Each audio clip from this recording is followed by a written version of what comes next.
Hello, I'm going to show you how to carry baby facing the world in an Ergo Omni.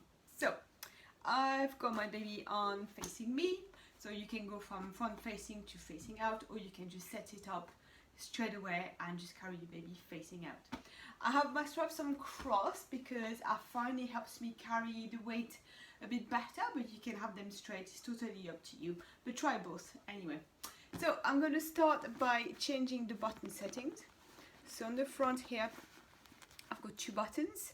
When the baby's facing you, you've got it on the black, and then when you want to face out, you put it on the grey button. So like grey facing away, just something to remember.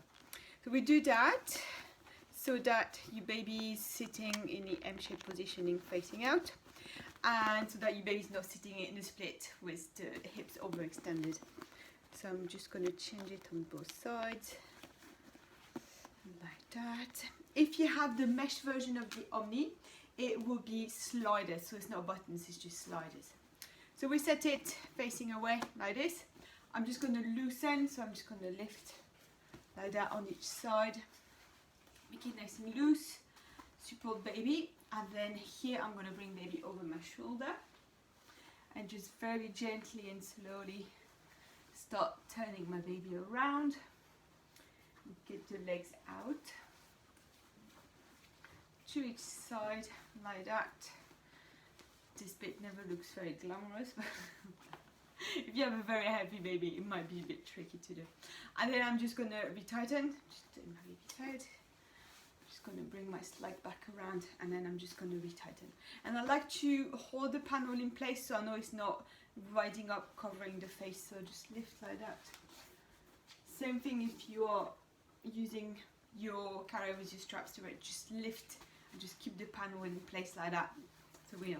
So a couple of things to check. First is that my baby's still sitting in the M-shaped positioning, so bum lower than the knees.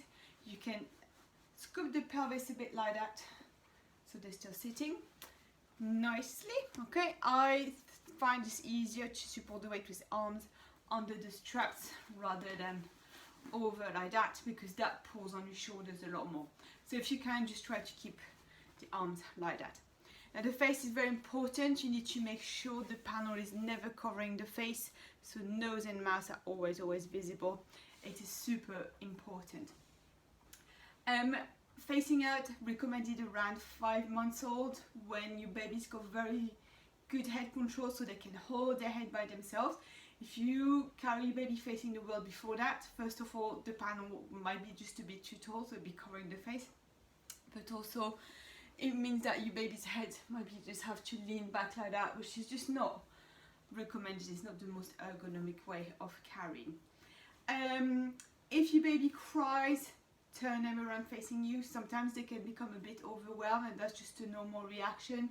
So turn them back facing you. Please don't let your baby fall asleep facing out. The head can become pressed into the panel, and that creates quite a high risk of suffocation. So if your baby is tired, you turn them around immediately. Don't let them sleep like that. Facing out, do it when your baby is just not ready for a nap. They're happy, they just want to just look around like that, and they're happy to go. You can carry it that way for as long as you want. The recommendation is to do it 20-30 minutes at a time for lots of different reasons, mostly because the weight is shifted forward and that changes your center of gravity, so you're going to really feel it pulling on your shoulders after a while. And also, it's okay, but it's not always the most ergonomic way of carrying, so for babies, good for them to be facing you after 20-30 minutes, and then you can walk around again. Some babies get very addicted to facing out, so it's just something that you have to bear in mind before you start doing it. If you want to then turn your baby around, you just reverse everything. You just re-loosen your straps, bring baby over, just very slowly, step by step. You lift the bum, just make sure you go quite slowly, and you're holding your baby the whole time. Legs through, we just resit baby in a nice deep seat. I'm just going to guide my slack over, hold my panel. I do the same, and I'm just going to put the buttons back. So don't forget to put the buttons back onto the black setting, okay? It won't hurt your baby or anything, it's just that it's just a lot more comfortable. It will support the hips better. And that's about it. Thank you very much for watching. Bye.